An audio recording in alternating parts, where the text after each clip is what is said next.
invitation, and also thanks for organizing the weather in such a way, nice way, and wide way that I feel as a Canadian really at home. It wasn't necessary. So, thank you so much. So today you already heard a lot of basic science. For me, basic science about the neuromental relationship, the mind connection, phenomena like self-consciousness. You may remember the specialties of neuroscience, which I tried to develop. And today I show you the clinical implications. And as I hope can make clear that the clinical implications become now really clear, very concrete. So really, we try to translate some of that really into the clinic. So it's not just a saying like a grand proposal, but it's really real. So, and the main point that I would make is really, it's basically in one sentence. Before you do therapy, you need diagnostics. So for many of you who know medicine has been encountered in various ways, sounds true. In psychiatry, it's anything but true. So what is personalization? Purposefully designed variation between individuals in an intervention therapy. Elements about structure. Meaning you fit the therapy to the individual person, like the dosage of the medication, the kind of immune vaccine, and so on. So, first I want to start a little bit with the background. What is the problem in personalizing therapy in mental disorders? So when I speak of mental disorders, I mean really severe clinical stage like severe depression, anxiety, schizophrenia, post-traumatic stress disorder, which leads you to see a psychologist or psychiatrist.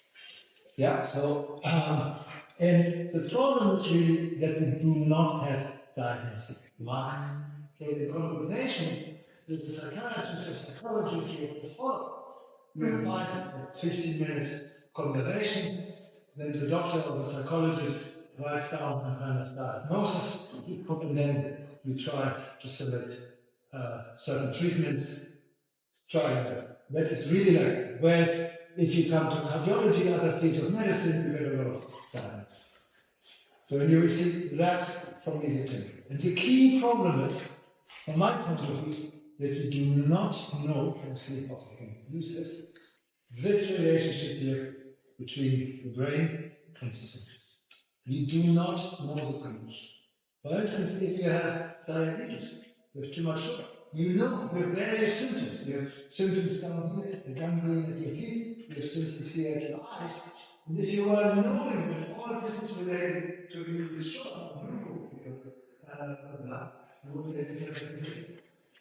there you know the basic stuff. Nothing of that we know in the mental disorder. So, here, you see, I always use now today's the definition of the mental not primarily science. Really, as you other things of medicine, and like oncology, you have a lot of diagnostic markers in oncology. 20, 30 years for oncology. Yeah, there's a huge cancer, that's what they do, a lot of basic research with the beauty process. Yeah, AIDS was untreatable, now I have a vaccine and you can basically survive. Here, lung cancer, same thing. There's a proven test. So now, how does it look in clinical psychiatry?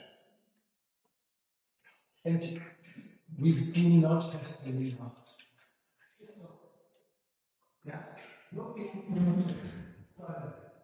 there's literally, of course, there's a lot of methods, but the main thing is if you do not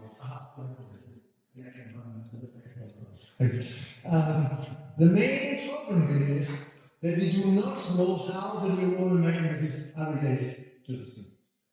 So the severe experience of sadness or hallucinations, we do not know that connection. Yeah, there is analogous to the connection of glucose, sugar, and the various. There we know what it is, or insulin. We don't know. So then, how can we feel this? So how can we do this? And for me, this is now as more as a scientist, you need diagnostics. You need diagnostic markers which signify the relationship of the brain neuronal mechanism to the symptom. That's a new mental connection. Because the symptoms I mentioned, they are subjective experience. The way you experience your depression, that leads you to this. So, and that's what we described here in another paper in 2023 as a double crisis, as a crisis of mechanism. We do not know, and it's also clear that the kind of neurocognitive mechanism really well developed in current cognitive neuroscience, they do not translate really one-to-one into the clinic. Sorry to say that is working memory unspecified deficits, but they're unspecific. So we really have a crisis of mechanism. And the other thing is that we do not know to make sense of the strange subjective experience. Why do I, when I have a little mood slip and depression, then why experience it? Okay, it's hopeless and there's no way. Because it's a subjective experience of the symptom which leads you to the psychiatrist. That's why. So that's something you will always hear from me, the subjective nature of these symptoms. That really is the difference between neurology. So we also don't know how to account. So, and that's, I said that already many times, how do we see? We do not know the neural magic mechanism. And so the approach we're doing, that's based on a lot of basic science, which some of you already know, what we're doing. I'm trying to develop spatial neuroscience, a deeper layer. What do we know? So that basically we try to link the neuronal activity and the subject experience through time and space. How you experience time and space is reflected in the time and space configurations of your brain. For instance, when your brain is too slow, and I will show you data on that, for instance, in depression, it's literally too slow. Then you experience also abnormal slowness. So that's the neuromental which we try to explore on the basic level, so consciousness, self, we heard all that, we call this concurrency, but here we apply this to discipline. So that leads you to see my view of the brain, as you already know, some of you, is slightly different. I consider the brain in terms of topologies and dynamics. So I do not go for single region, but I look for how is that region interval relative to the other region. So it's really topology. You will see that how we apply this to psychiatry and dynamics. It's a pattern of change. And we have various measures of the pattern of change for Latin continuous. And some of it was not anticipated, others is easy. That's the reason, because I want to go into the temporary features of the sickness and also on the psychological you see. It leads you to new ways of analyzing the data. And the main idea is really here that these features are abnormally identical. You will see depression is for me not just a mood disorder, it's a speech disorder. Those guys are too slow. Schizophrenia is not just a cognitive disorder, but it's much more. It's temporary imprecision. You will see assurance. So, you see it, and that, at least I would claim, makes the spatial thinking so mental symptoms, the symptoms of the active disorder are really from spatial temporal disturbance. That's why we speak spatial temporal pathology and the clinic. So, and now why is all that relevant? Because now I know what to look for. Now I can look for different topographic and dynamic measures on different levels. So I can look for dynamic measures, for instance, in psychology. You will see how we analyze the data in a dynamic. Then you will see that is clinically relevant. Then you see also the MRI. We analyze MRI in topography, global brain topography, not just single region on that. And that's really the symptom. in EEG, the dynamic measures, the measures that can also be combined with the indicator. So, combine that with computational mechanism in order to get into the underlying physiological features that there's intuition in the connections of this dynamic.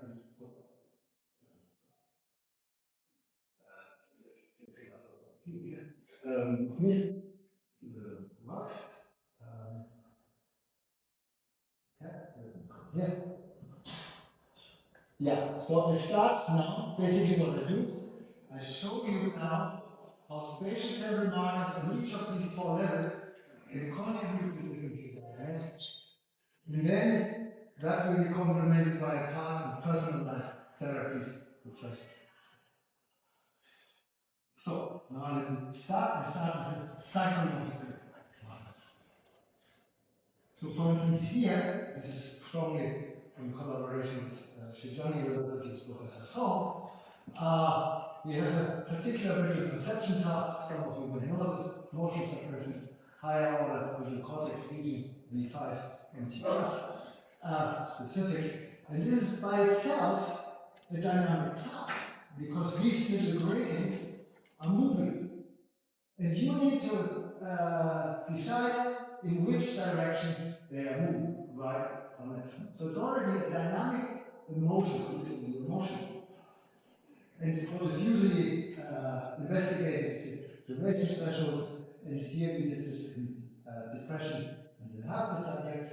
And you see, for instance, here how long it takes for you to decide whether it goes right or left, and you can do a small movement for that, and we did them in that different and group difference, the MDD, major differences, disorder patients, they need more.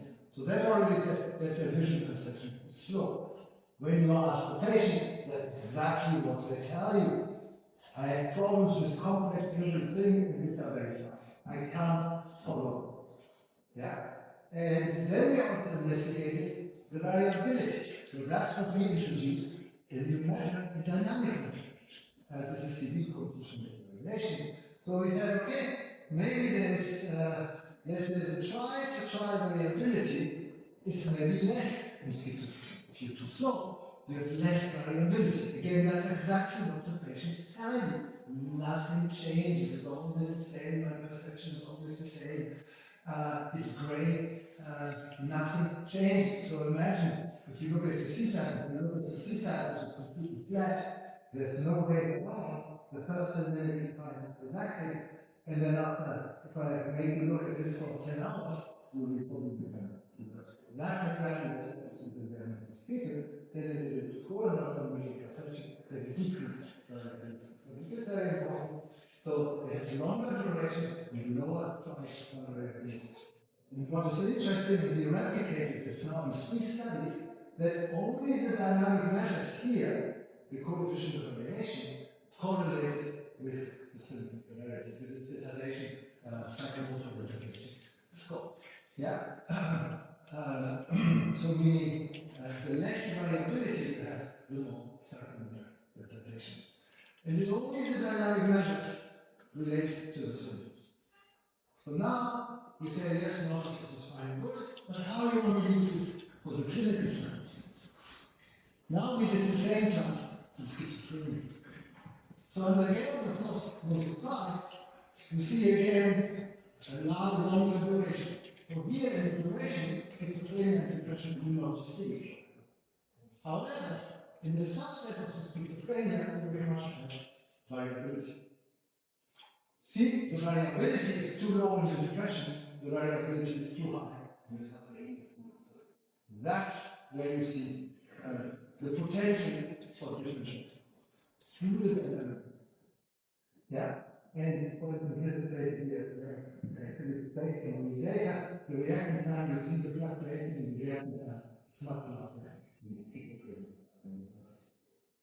And you can also see, you can also put an entropy measure on it. You see higher entropy for in depression.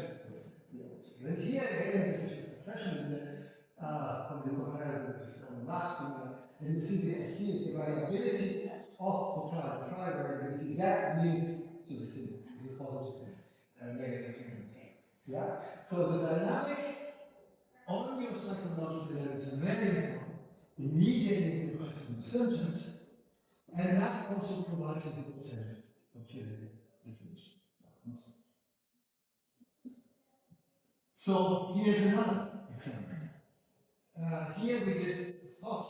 So we developed, based on contemporary 2011, we developed a task for subjects to basically monitor their own thoughts, whether their thoughts are more internally oriented about their own self, or more externally oriented about their environment. So if I think about the book by the school, it's more externally oriented. Yeah. And then they had to do the file device and every 50, 20, or 25 seconds, the screen, which saw the predominant and actually so in that setting, so we got a time period of thought. And with that time series, and showed you this, you can develop a pulse. A pulse of your thought. Sounds crazy, but that's what it is. The dynamics of the thought. And you know that your thoughts are fluctuating. They change. Yeah? They're in a way that recurrent, the circular, you forget something and then it comes again. And you already know it will come again. So there must be some periodic fluctuations. Yeah? So now here, we go our time series of thought. You can see the liver transform, how, and you could literally see the analysis of the how. And now, look how the patient is made of the present system. Look, and look. That's exactly the same time. So this is really when the patient of mine told me dead. She said, oh, this is exactly what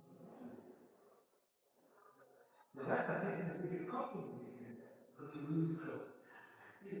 Now, the Bible, depression is depression of mania, is depressed. You have also looked at the shining possibility. How much you more data on this with the potential for differential diagnosis. So what we do here, now we plot basically the power and the validity of the thought changes into the rules, and here is the treatment. Look at the power, it's decreasing most negative environment. It makes sense, because both experience less energy, less power, it's a typical system. However, the frequency of the thought changes. We have the same environment and natural that decrease. Here you see again the amount of time but only in the dynamics. When you go to the dynamics, and when you also make a need to the show, then there is the expression of the combinations to separate. Yeah?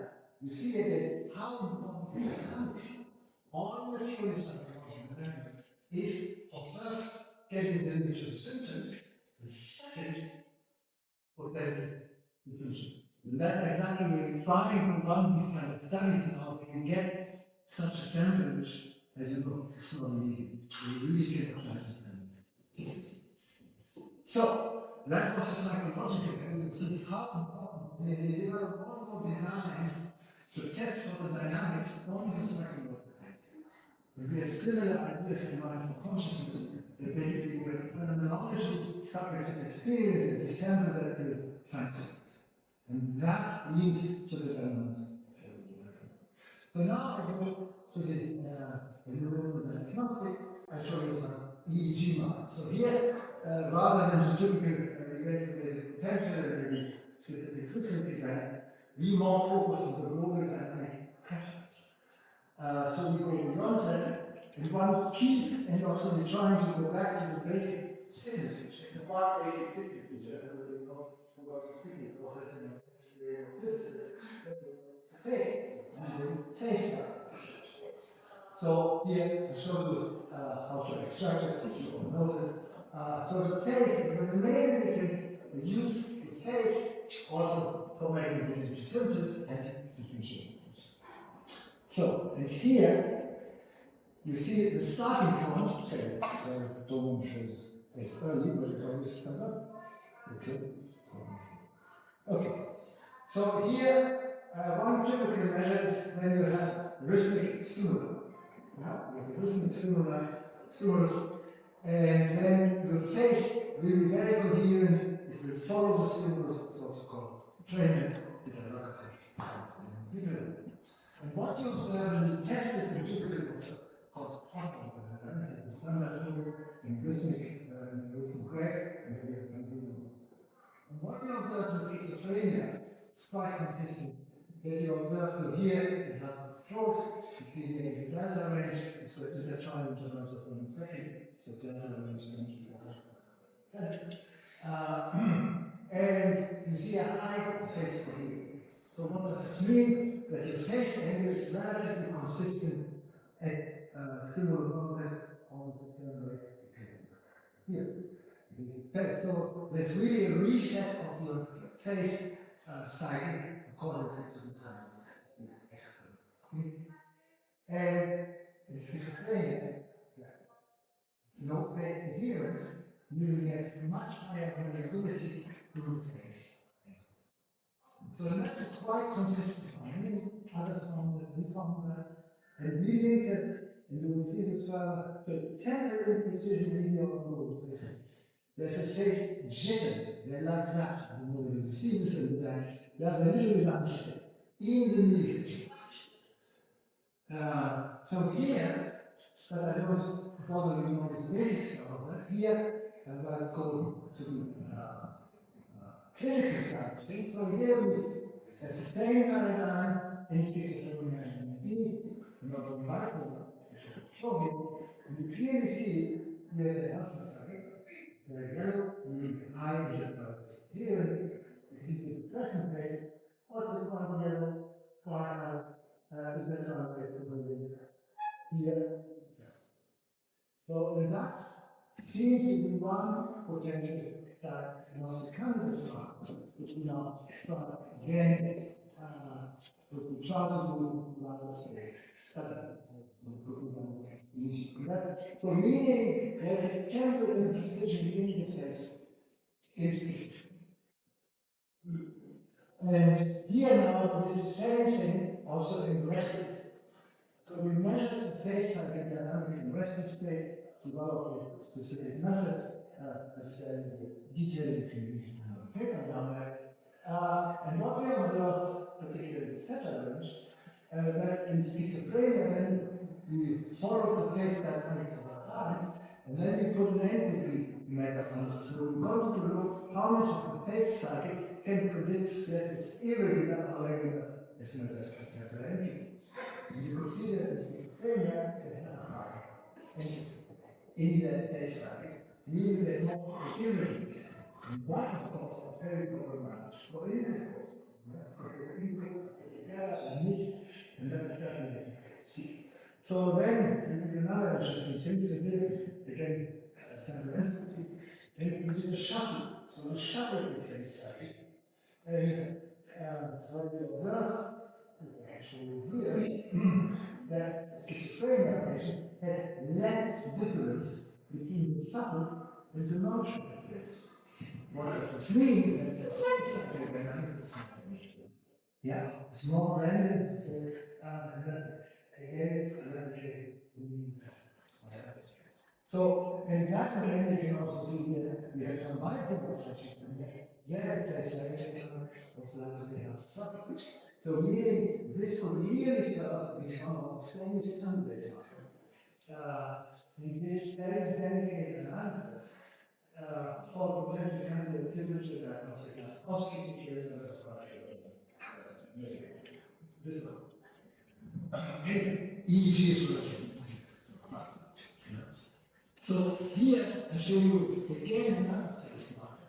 Very distinct, where they look at another face, very distinct.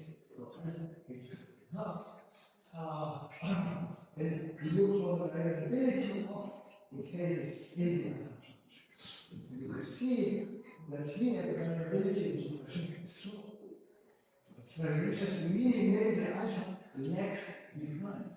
And that's exactly what we discussed here. We calculated the leg leakage based on the move forward compared to the normal cycle range, compared every detection was always making it up.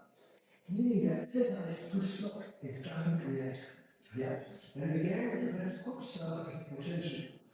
Diagnostic marker we call the always observed control variance people have based in so you see very fine-grained novel dynamic analysis, but they can be of these different pattern continuity. So that was E. Now I show you what we can use E. So we look here at the and the first example. This is a study where we had 100 depression patients with disorder, with anxiety, and 140 without anxiety and subject. So you can have basically a depression with psychomotor retardation, you go like this, or agitated around the medium TDPC.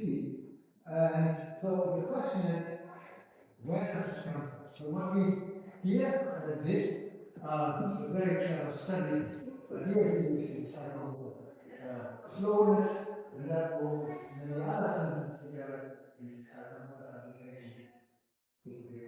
So, for now, I maybe there's an abnormal relationship from the global brain activity with the more local activity in motor. And more important, if you say maybe there are different temporal delays, that your global activity is delayed to the motor cortex in psychomotor representation. So that means that your motor cortex will not get sufficient input from the rest of the brain. Yeah? And then, of course, you will not move. Okay. Or it gets too much. So that's for that, we relied on the message by Mitra 2015 director PS, allowed 2009 in Europe. Basically, whether you functional connectivity times in the correlation, but in a lag-based way. So the certain delays, let's say functional connectivity from global brain activity to motor cortex, with a delay of 1 cellular point, 2 cellular points, and so forth. And you know, here the repetition time is just 2 seconds. So you can see this here, this is delay. And then you basically get a time delay function connectivity matrix between the package. So you see here, you combine the temporal dynamic component with and then you get basically this kind of delay matrix. So now this is what we did in our three groups. You remember the depression is a certain age of population, depression is agitation, anxiety, and so on. So here what we see, and that was exactly what we had hoped for. So maybe the easiest you can see here is time in the direction, right? Maybe this one. So the red one on the hand calculate which is no time. So you see the red one, the considerably temperature variability and so on. But really similar on the zero. Now the blue are the anxiety, the agitation. Therefore, so meaning it's too fast. And that's exactly what you see. When you see a severely agitated patient with too fast, it will worry. And that's exactly what you can manage. You can manage the script,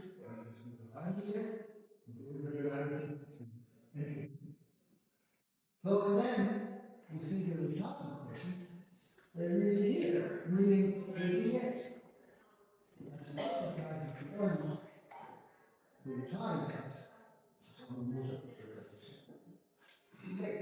to slow. The one is too fast, the other one is too slow. In the function cognitivity, in another study, we replicate that, also that the motor cortex is the visual cortex, motor cortex, and then we correlate the time base with applications. So you can see that the more time you have, the more repetition. The less time you have. So here, there are higher energy,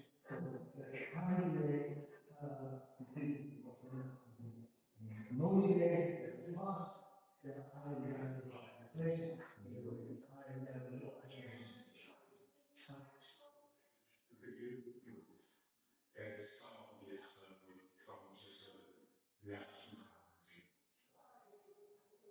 yeah, so here we didn't have that in the scale. But then you would probably also use the variability and the accuracy. So you will always analyze the reaction time yeah. And it's a good question. So what you see in anxiety, you see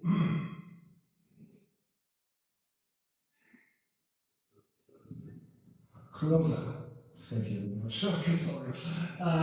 So what you see in the anxiety and the depression, they have too slow reaction times and not enough variability.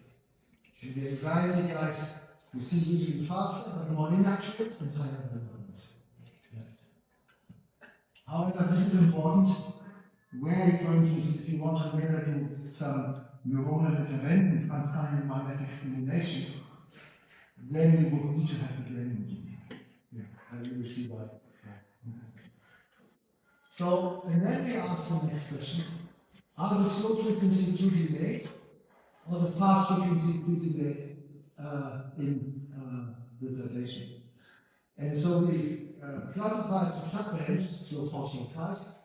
Slow 5 is from 0.1 to 0.027, and slow 4 is from 0.027 to 0.73. And you see that the main difference in the time delays was mainly in the slow 4 band, in the faster band, that the retardation the retardation. So this really means that it's not the column, because the more the time delay is the 4 band, the higher the retardation. So that really tells you that the slowness and something delay the faster frequencies, they're much faster. Yeah. So that's very important. If you want to later do therapeutic intervention, you need to find these frequencies, not these frequencies. Yeah. That is more sort of a remark into the future, because currently we really use the time process specifically there in the infrastructure. So I give you another example. The sensor stuff. As you know, we did a lot of self-research, a lot of basic research, and we also developed this 3-layer topography of cells. It's basically intrinsic topography, where you can study regions which are really associated with your intercept processing, heart awareness, breathing awareness, stomach awareness, and one of the key regions, of course, insular, but there are also some others. Then you have the outer body, for sensory, the outer body, and then these regions and then you have the mental classical chapter. This is processing, you see the whole name or another person's name, chapter processing, and that involves all these regions, and some certificate of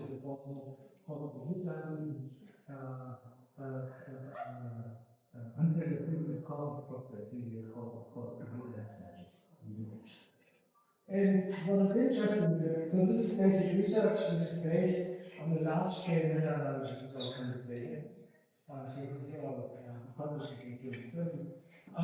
And what we see is, for the quantitative data, you see a net, so it's an independent data. But the regions we here are recalculated here, the region here, and you have the here. So the typical nested structure, like the Chinese crystal or island there. Yeah, you see the all these really round circles integrated with themselves, all the different dots. Yeah, the typical nested structure. So now our idea is, can we use this for the differential diagnostic in the disorders? Why? Because mental disorders, you perceive your own self differently. So for me, mental disorders are self-disturbed. Yeah?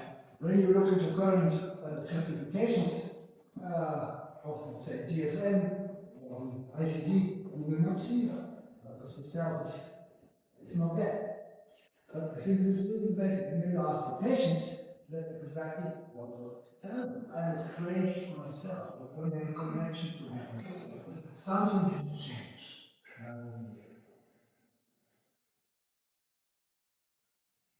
So, now we use this three-layer topology of software and show you one of the papers in schizophrenia. So we took all the regions from the intercept reactions and the certain losses mentioned in the comments. With an average, and compares those regions here the time scales. So here we investigate the time scales, also the duration of the activity changes in these regions. That you can do with the correlation view, engineers, physicists knows how to do that. And you see the yellow one is schizophrenia, the blue one is absence of it. You see significant differences in the rest. In the rest class, different, because we have different kind of class. This is what access data set.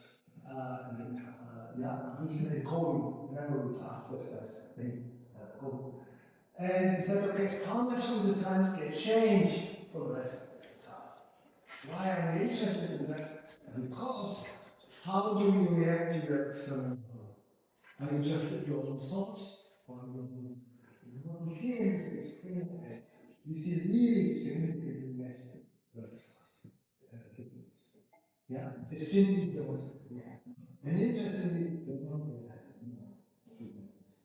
So that leads to what in what's subjective as a whole research, just focusing on the subject of experience, but not the brain, only the subject of experience, called phenomenology, in particular schizophrenia, subject in general, and what they call the basic subject. Yeah? So you see here in the analysis subject, the three layers are integrated, nested, but also distinguished, and you see here the difference between inner and outer, but also between the other. Whereas in schizophrenia, you see the difference between the three regions, and there's various popular, is really odd. That there's no longer as topographically differentiated how it's manifest in less differentiation between inner self and outer environment. Typically, symptoms of hallucinations, delusions are really based on inner outer.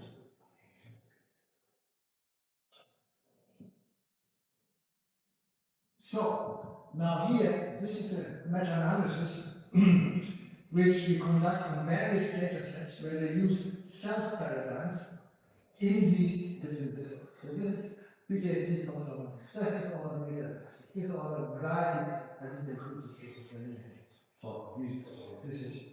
And I spare you the details, but what you can see that in the PTSD, you have mainly the mental cells, you see here, mainly the mental cell. Yeah, whereas in MDD, the mental cell regions are not so much changed. Anxiety disorder is longer. Now you go with the exoceptive layer of stuff. You see again, anxiety disorder, PTSD group together, it is different. Now we see the interceptive layer of stuff, which is the depression and the anxiety. So there's a potential for clinical differential diagnostics of this condition. And this is particularly tricky because we have anxiety in anxiety disorders, like panic, social phobia, generalized anxiety disorder.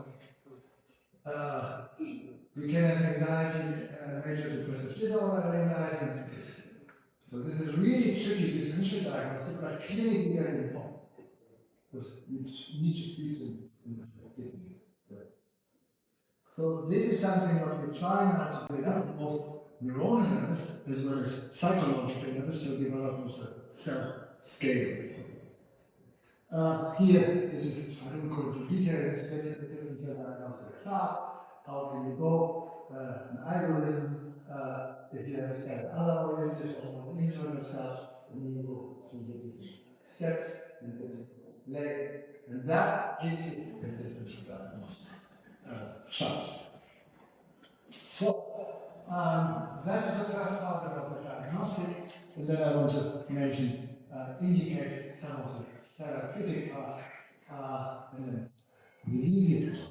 So here, especially what we really see, I hope I could at least make some of one, that we really have a dynamic to provide a spatial temporal diagnosis on the psychological level, in EEG, in pathology. And so you see this here, we focus on what's the levels, what are the dynamics, remember the dynamic analysis of the psychological context, and then also in the EEG analysis. So, and you actually really see what connects these different ways is these structural shapes. And that, I hope, leads to So, for instance, I was asking you about the basic disturbance, what is the glucose, what corresponds to the glucose in diabetes, in depression. So, us, depression is a speed disorder. It's not just a mood disorder, it's not a speed disorder. Your brain is too slow, your cognitive functions are too slow, your emotions are too slow, your visual perception is too slow, your motor. And I indicated also schizophrenia is really imprecision. Yeah, it's a temporal imprecision in the millisecond range, but also in the longer 10, 100 millisecond range, because you remember this phase fluctuations, this phase imprecision, now it also shows in the MR. So that's really a kind of basic disturbance that unifies and connects these different symptoms. And that's where you have to set up the treatment. Yeah? You don't have to intervene just in the affective symptoms or the cognitive symptoms. You have to be in the disturbance that underlies this symptom. That's the basic disturbance, and that also trying on to more and more develop find evidence, and that also, as you see, now seems to start translating into differences. So, that's the first part. Now I come to the second part. How can that help to personalize therapy? So this is early days, so I just give some hints how we could use some of that. And so I give you first indication of the hinted upon last time. So here we do a personalized reading therapy. So anxiety, yeah, and as you know, there are a lot of reading strategies around, also in your culture, in India, they develop different kinds of deep reading. And when you look online, the standard reading rate is 6 words per minute. That's a slow standard reading rate. So what we do here, we test the patients with different reading rates, extra reading. 4 breaths per minute, 5 breaths per minute, 6 breaths per minute, 7, 8, 9, 10, and so forth. And then, after each of these 3 minutes of reading in these different breaths, we give them little analog scales. How did your anxiety and your thought racing change?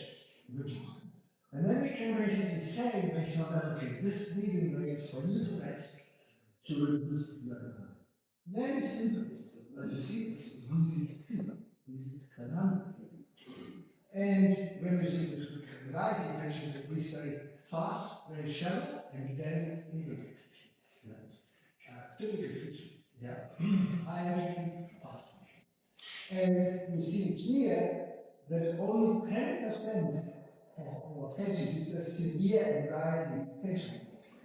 And we prefer to the reading rate. So this first when you combine the guidance, reduction between the so you can really see that only we use only 10% prefer 6%. The standard rate in the combine. Whereas many other patients, for instance, very interesting, many patients have 4, but some patients didn't like 4 at all. Why? When they were still breathing, they had to feel all unconscious traumatic memories. Yeah, very common. So it's a focus in the last. So and then we also said, okay, the average rating following on with sleep level of 6, it really so you have much better anxiety reduction than reduction of risk, which is optimistic than this. So that really makes the case we need to personalize things. And that's what we did with this diagnostic test. And we can do all this online, so we can develop the breathing up, which is almost ready for products. Yeah, it's online. So now I show you the test.